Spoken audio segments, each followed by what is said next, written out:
In this video, we're going to be going through lead generation, but specifically understanding who your prospect is and what their pain points are before you start going out there and trying to generate property leads. And what becomes more apparent when I go through this video is the importance of the focus on one strategy in one area, because the more focused you are, the easier it is to craft your marketing message, which is going to give you a much better rate of return on the marketing activity that you do. What we're also going to run through in this video are the two buckets effectively of lead generation.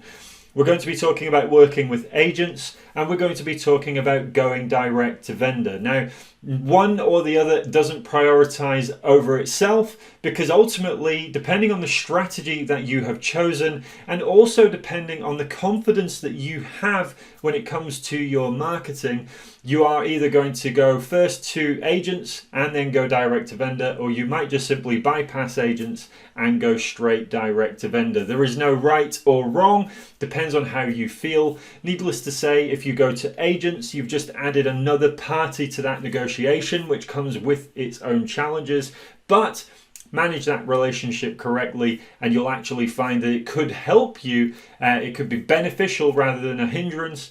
But ideally, you want to be going direct to property owner, because ultimately, if you get direct to vendor, then you are going to be able to get your messaging across in a much clearer way. You're going to be able to react to how they take the offer. You're going to be able to react to how they take your property visit, your inspection, things that you point out while you're there. And of course, that's going to be able to allow you to react more quickly when it comes to those negotiations, which will certainly give you a much better chance of converting those offers into more deals. But before we get to that stage, you do need to understand who that prospect is. Who is it that you are writing your marketing messages to? Because ultimately, the best marketing in the world always feels like it's speaking directly to you. So you might see adverts on the TV that are solving a particular problem. Well, ultimately, we are not all experiencing those problems at the same time. So those adverts aren't necessarily going to speak to me, but they might speak to the person sat next to me on the sofa. And the reality is that's exactly the same when it comes to your property lead generation, because ultimately, as a deal packager, we are solving property problems. Now, the property problem might be something as simple as they just simply can't sell their property on the open market, or it might be something a lot deeper in terms of landlord problems, tenant arrears, whatever it might be. We need to identify exactly what problems our prospects are experiencing. We then need to craft our marketing material so that it feels like it's speaking directly to those prospects who are experiencing those problems. Because ultimately, if we speak to those problems and then within that same marketing, we offer them a direct solution, they would be silly not to get in touch and at least inquire about how that solution might work for them.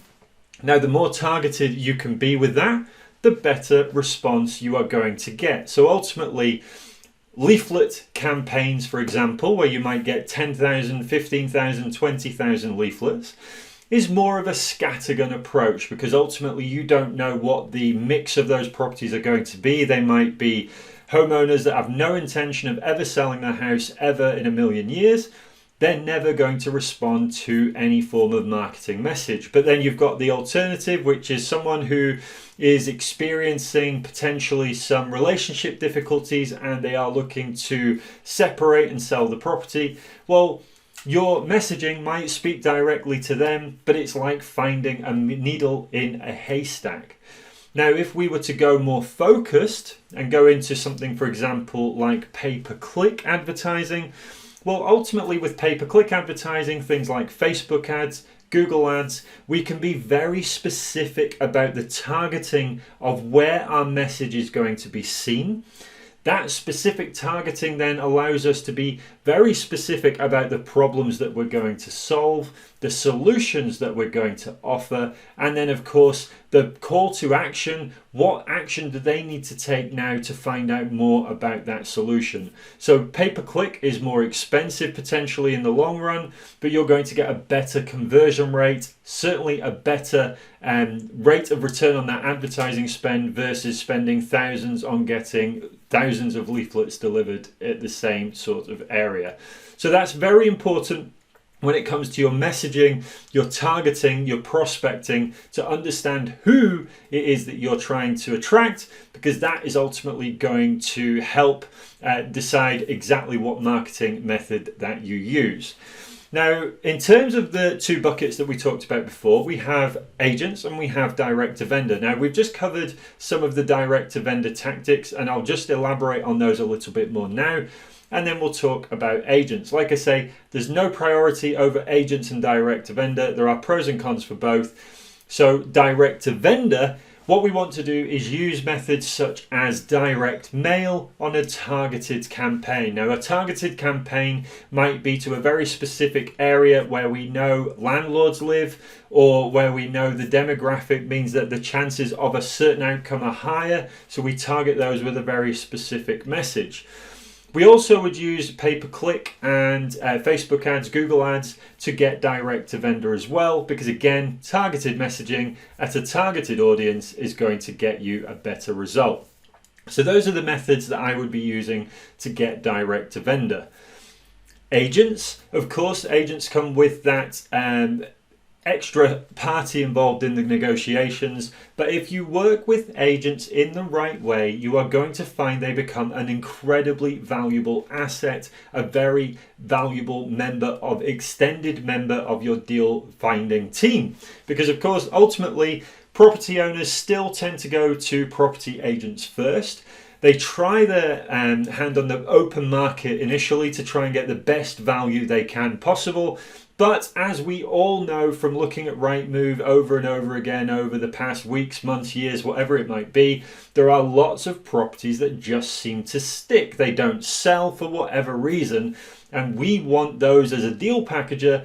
We want to find out exactly why those properties are not selling, identify what we can offer as the solution, present that to the agent as a solution to their client, the vendor, and that's going to give us a working relationship that we can develop as time goes on. So working with agents is very important as long as you get it right. Going direct to vendor is going to ultimately cut out the third-party communication between an agent, who can be difficult sometimes if we're honest. But that is also going to mean that your skills around negotiation, offer making, objection handling are going to need to be there to be able to convert those leads into deals. So just to recap, really important from a lead generation perspective, without leads, you have no deals. Without deals, you have no deal packaging business. So this is a very important part of the process to really knuckle down and focus in on getting your skills absolutely right, because this is what's going to build up to become your machine that generates leads on autopilot, potentially, depending on how you outsource it. And this is going to be the life and blood of your property business. What's also important is to understand working with agents is really, really important to get right. Not all agents are going to want to work with you, which is fine. That just gives us some more stock to try and get to direct to vendor. And of course, ultimately, we want to try and get direct to vendor where we can, in order to give ourselves that best direct contact to give us the best chance of getting the results. So that's it from this video. Look forward to seeing you in the next video, where we're going to be talking about analyzing those deals to assess whether they are deals or not.